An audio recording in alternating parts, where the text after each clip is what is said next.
এগুলো আছে নাইটির কালেকশন। অনেকক্ষণ শাড়ি দেখালাম, এবার নাইটি দেখো, কারণ শাড়ি শেষ। মায়ের মুখটা ভার হয়ে গেছে আমি ভিডিও করছি না বলে।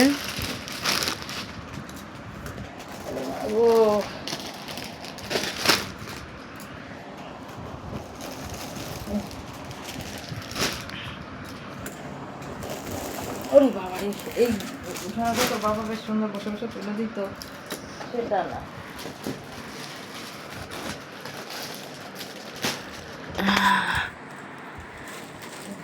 জাস্ট সি, এত নাইটি আরো আছে নাকি? যাক, শেষ হয়েছে। এতগুলো নাইটি আছে, একদম পুরো পারফেক্ট।